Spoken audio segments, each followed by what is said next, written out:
시청자 여러분 안녕하십니까. 6월 26일 월요일입니다. 어제 6월 25일 일요일은 6.25가 있었던 날이고요. 오늘은 이제 월요일부터 비가 전국적으로 내리고 있습니다. 어제부터 이제 남부지방 시작해서 장마가 이제 계속될 거라고 보고 있습니다. 그래서 한 20일 정도 보통 장마가 오는데요. 그래서 이제 7월 초순까지 장마가 계속되지 않겠느냐. 어쨌거나 이번 주일 내내는 비가 좀 오고 흐린 날들이 있을 거다. 이렇게 예상이 되고 있습니다. 장마철에 건강 유의하시고 이 비 피해가 없도록 해야 될 것 같습니다.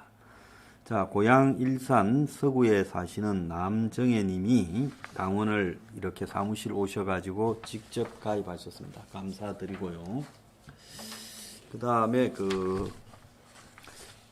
이 금요일 날 11시, 저녁 11시까지 사무실에서 이 관련 스텝이 남아서 개별적으로 지금 6월 30일 토론회, 6월 30일 금요일 날 하는 이 청년 토크 콘서트를 다 통보를 드렸습니다. 그래서 전부 개인 이름 하에 개인 번호가 몇 번이라고 번호까지 가르쳐 드렸습니다.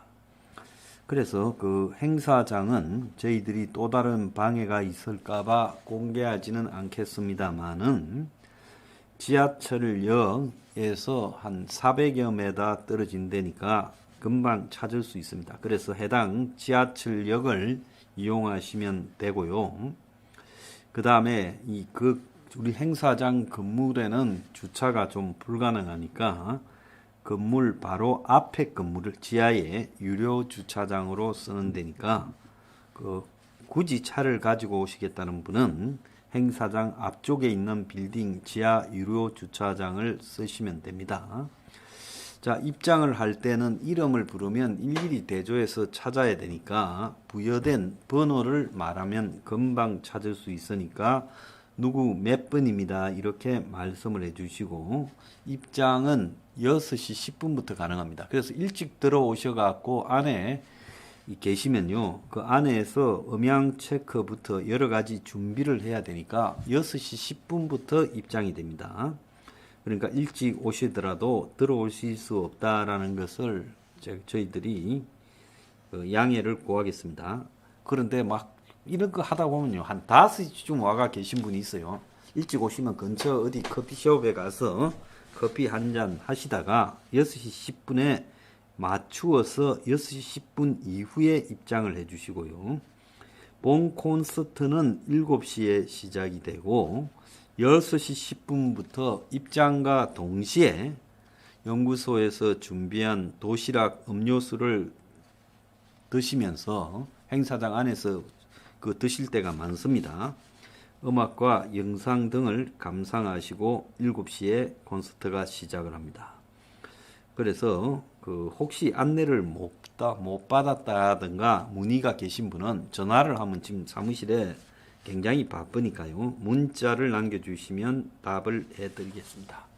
자, 몇 분 여러분을 모시지 못했어요. 지금 이 마감을 하는 바람에. 그래서 그런 분들은 제가 꼭 모시겠다라는 약속을 드릴 거니까요. 양해를 부탁드리겠습니다. 자, 지난 토요일 날 새벽에 러시아의 프리고진의 반란이 있었습니다. 하루 만에 이제 끝이 났는데 저희들 오늘 뉴핑에 컨텐츠 5개 중에 4개가 러시아 반란에 대해서 나갑니다. 그래서 다른 데서 별로 하지 않는 이야기들을 아주 자세하게 이야기를 했으니까요. 그걸 보시면 되고요. 그게 굉장히 중요한 여러 의미가 있는 사건입니다. 그래서 오늘 그걸 집중적으로 했고, 러시아 반란을 다루면 유튜버가 무조건 노딱을 때린다고 주말에도 시끄러웠대요. 그래서 너그튜버한테 제가 묻습니다. 나는 그 말이 사실이 아닐 거라고 기대합니다. 아니 러시아의 반란, 푸틴 같은 전체주의 독재자를 향해서 고양이 목에 방울을 달한 사건이 일어났는데 그 사건을 언급하면 묻지마 노딱을 때린다면 이거는 너그튜버가 한국에서 영업을 해서는 안 되죠. 너그튜버가 이 전체주의 독재자를 지지하는 겁니까? 그래서 너그튜버가 전체주의 독재자를 지지해서 러시아의 반란 사태만 언급하면 우리 직원이 그러더라고요. 아침에 그거 언급하면 무조건 노딱이다. 그래서 내가 오늘 5개 중에 4개를 러시아 반란에 대해서만 언급을 했습니다. 그래서 오늘 노딱 프레이드가 시작이 되면 8월 10일 날 우리 재판하죠. 판사님 앞에 가서 내가 물어볼랍니다. 6월 26일 날 러시아 반란 직후에 제 유튜브 방송에서 러시아 반란에 대해 지극히 합리적이고 상식적인 말을 했는데 이걸 갖다가 너그튜버가 무조건 묻지마 노딱을 때리고 지금 생방송을요 무조건 노딱을 때리고 이걸 잘라서 편집을 해도 또 노딱을 때린다는 거예요. 그래서 이것도 한번 물어볼 겁니다. 그래서 이런 식으로 만약에 한다면 이건 독재자를 옹호하고 전체주의를 지향하는데 같은 컬러에 있거나 안 그러면 너그튜브에 무슨 푸틴이 투자를 했거나 옛날에 보면 트위터가 대선 때 보면 이 러시아가 투자를 해가 트위터가 트럼프 편들었다라는 이야기까지 거론된 적도 있지 않습니까? 그러니까 오늘 딱 지켜보겠다라는 거예요.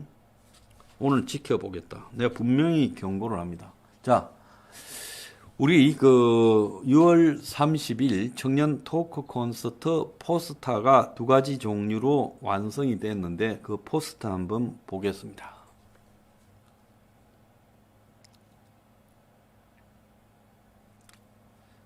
자, 그래서 이색망 해가지고 지금 하나는 여성이 청년이 지금 이번 생은 망했다고 하면서 박스를 뒤집어 쓰고 고민하는 모습이고 또 하나는 남성 지금 청년이 박스를 뒤집어 쓰고 고민하는 2가지 모습으로 했습니다. 우리는 굉장히 성평등을 지향하기 때문에 포스터도 2가지로 했습니다. 그래서 포스터가 비교적 깔끔하고 잘 만들어졌다라고 생각을 하고 있습니다. 그래서 저희들이 저 포스터를 행사장에 좀 이렇게 배치를 하고 이 근처에도 좀 붙이려고 생각을 하고 있습니다. 그래서 저렇게 포스터를 소개해 드렸고요. 또 다른 거 있나요? 네, 자, 됐습니다. 화면 띄워주세요.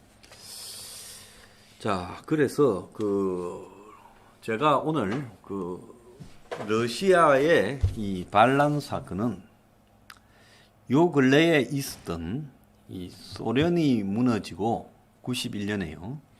러시아라는 나라가 이제 시작이 돼서 32년간 존재했습니다. 32년간. 91년부터니까 32년 맞죠? 그 32년간 존재했던 역사에서 또 중국이나 북한 같은 전체주의 국가, 러시아를 포함해서 여기에 가장 중요한 사건이었다라고 보여주고 이게 푸틴의 운명뿐만 아니라 시진핑이나 김정은의 운명과도 연결되어 있는 사건이다라고 보고 있습니다. 그래서 오늘날 러시아가 무슨 체제인가 이건 제가 내일 또 따로 시간을 가지고 설명을 드리겠습니다. 러시아가 극우냐 아니면 이 사회주의 좌파냐 이 부분에 대해서요. 소련이 과거에 사회주의 좌파 국가였지만은 소련이 마지막에 망할 때 그러니까 고르바초프가 소련에서 85년에 집권을 했는데 그 전에 이제 체르넨코부터 해서 안드로포프 해서 2명이 되자마자 서기장을 곧바로 죽었죠.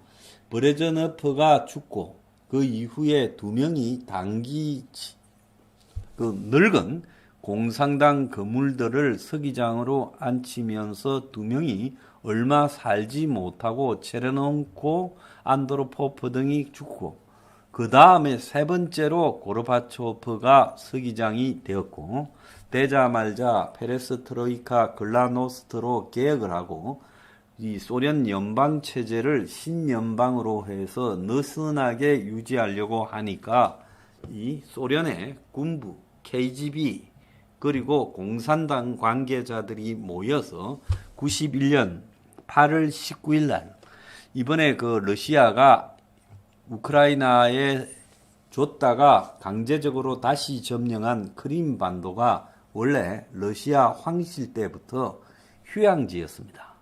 그래서 이 크림반도가 엄청난 휴양지였어요.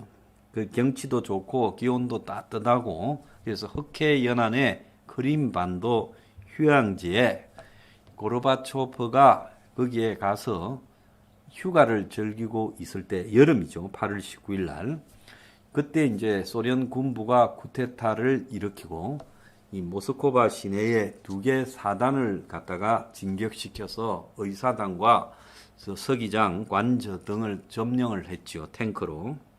그래서 소련 국민들이 당시 러시아 공화국 대통령이던 엘친을 중심으로 탱크 앞에 막아서고 그러다가 3명이 깔려 죽고 이런 사태까지 났죠.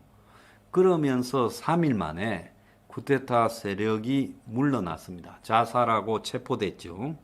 그리고 고르바초프가 복귀하고 그로부터 넉 달 뒤인 12월 8일 날 소련 신연방 체제, 소련을 해체하고 신연방을 만드는 문제가 논의가 됐고 12월 25일 날 고르바초프가 크리스마스 날 사퇴하고 러시아 공화국이 만들어졌고 러시아 대통령으로 엘친이 취임을 했습니다.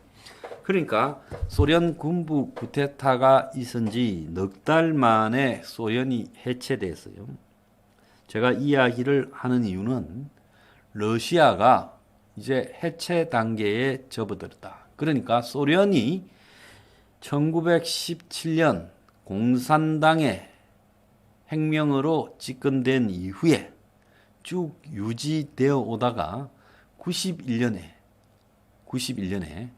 그러니까 74년 만에 소련이 붕괴됐죠. 74년인가요? 17년, 74년 만에 소련이 붕괴됐고 소련이 붕괴된 지 32년 만에 이제 러시아가 붕괴 위기에 직면을 했다라는 겁니다. 그래서 러시아가 붕괴 위기에 직면했다라는 걸 해석하지 않고요.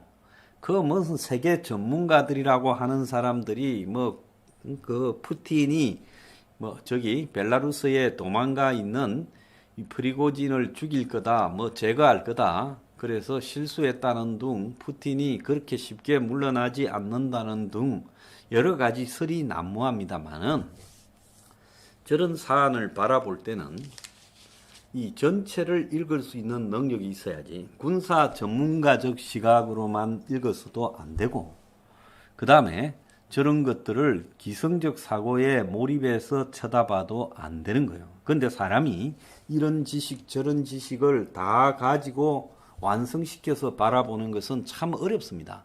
러시아의 과거 역사와 오늘날 현재의 문제점, 주변 국가의 관계, 그리고 집권 체제의 한계 이런 것들을 포괄적으로 바라봐야 되는데 그게 사실은 대부분이 그리 보지 못하지요.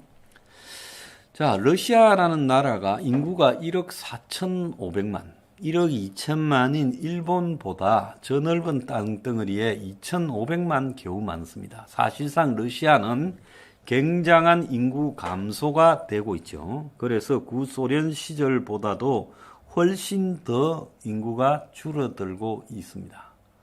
그래서 30년 후의 미래를 예측하는 미래학자들 같은 경우에는 러시아가 넓은 땅덩어리에 저출산, 알코올, 마약, 국가의 행정력의 미비 등으로 30년 뒤에는 존재하지 못할 것이다라고 보통 예측을 하고 있어요. 자, 그런데 오늘날 러시아는 이 소련이 무너지고 난 이후에 민주 자본주의 국가가 될 거라고 봤지만은 되지 못한 채 거의 아프리카나 남미 수준의 정치 수준을 가지고 전체주의 독재 국가로 확실하게 회귀했죠. 푸틴이 지금 23년째 집권합니다. 그 과정에 푸틴이 4년간 총리로 있고 메드베데프 푸틴 쫄따구가 가짜 대통령에 있었던 적이 있지만 그 연임 제한에 묶여서 그건 뭐 푸틴이 계속 통치한 거라고 봐야 되죠. 그래서 한 나라에 23년간 통치한다 이런 거는 전체주의 독재 사회고 아무리 통치를 잘해도 저렇게 오래 통치한다는 것은 결국은요 권위주의, 공포, 독재, 전체주의 국가다라고 봐야 되는 거죠.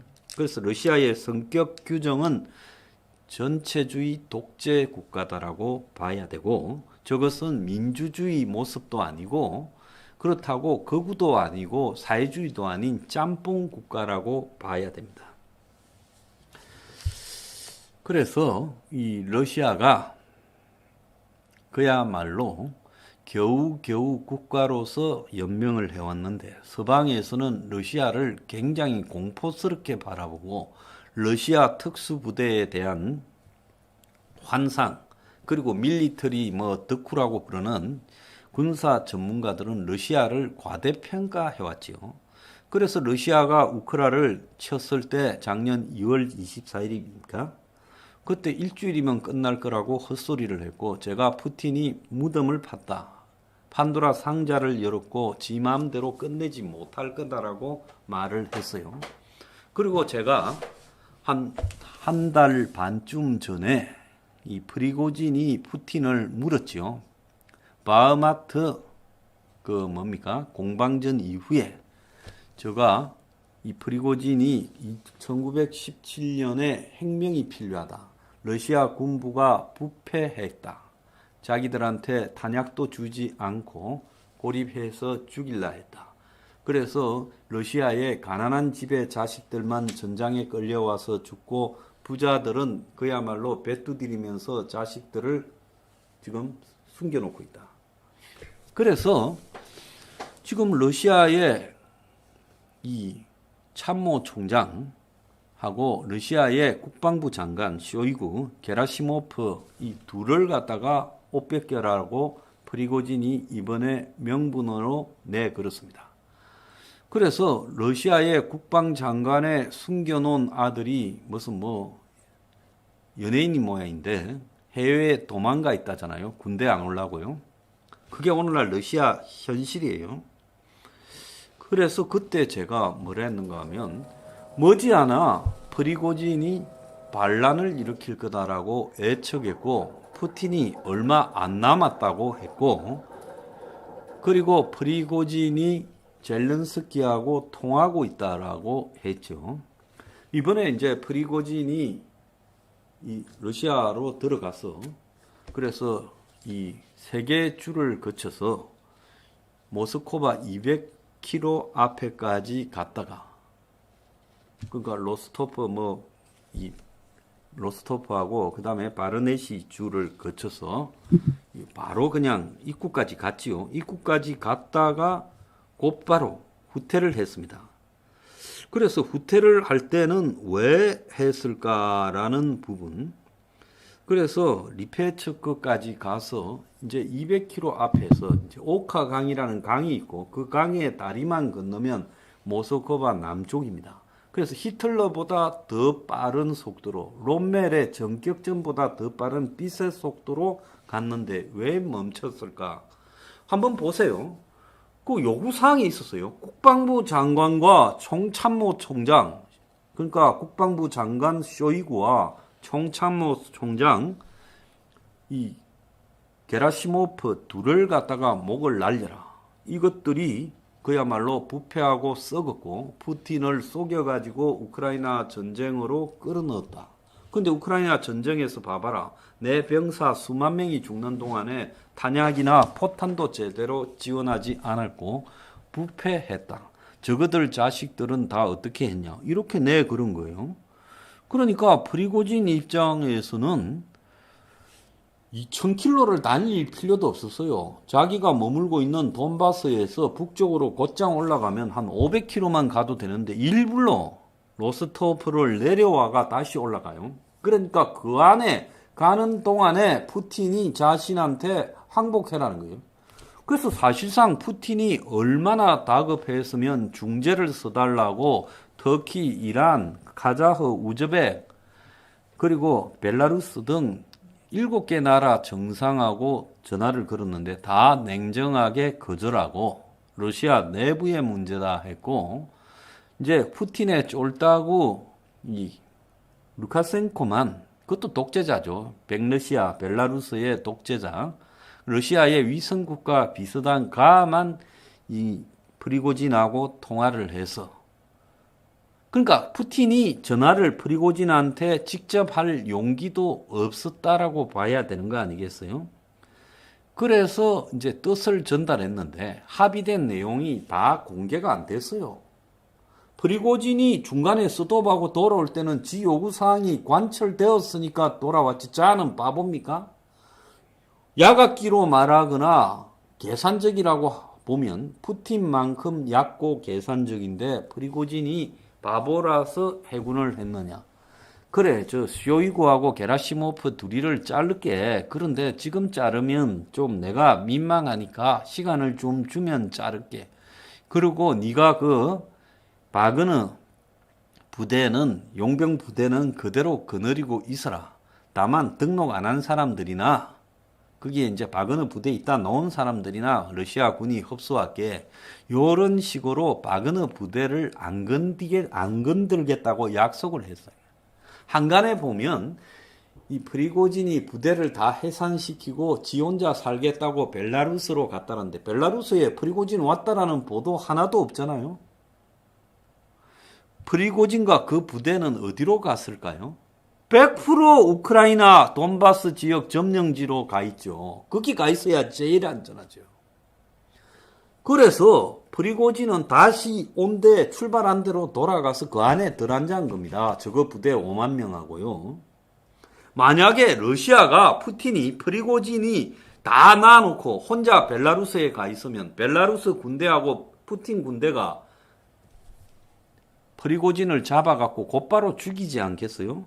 그러니까 프리고진이 벨라루스로 간다라는 것은 대외적으로 발표하는 이야기지 다시 지 아지트인 이 우크라이나 내에 동쪽 돈바스 지역 내 점령지 안에 루안스크에 들어앉아 있다는 거예요. 그래서 프리고진 입장에서는 푸틴이 약속을 지키는가 보겠다 하면서 돌아갔죠. 왜 프리고진이 돌아갔을까? 만약에 러시아로 들어가서 러시아 시내에서 시가전이 벌어지면 향간에 5만 명의 친위대가 있고 3천 명의 무슨 체첸군이 있어서 그것들 전력이 프리고진을 능가한다지만 러시아에 있는 모든 것은 거짓말이에요. 조선시대의 병력 숫자 임진왜란이 났을 때 한성에 몇만 명이 장부상에 있었는데 실제로는 한 2, 3천 명도 없었어요. 한성에. 그러니까 이시조선의 장부 숫자나 러시아의 장부 숫자나 똑같은 거예요. 그래서 들어가면 점령은 하겠지만 푸틴은 도망을 갈 거고 심지어 푸틴의 전용기가 외부로 날아갔다라는 이야기가 있고 푸틴이 프리고진을 체포하라고 한 영상은 녹화물이었다잖아요. 녹화해놓고 튄 거예요.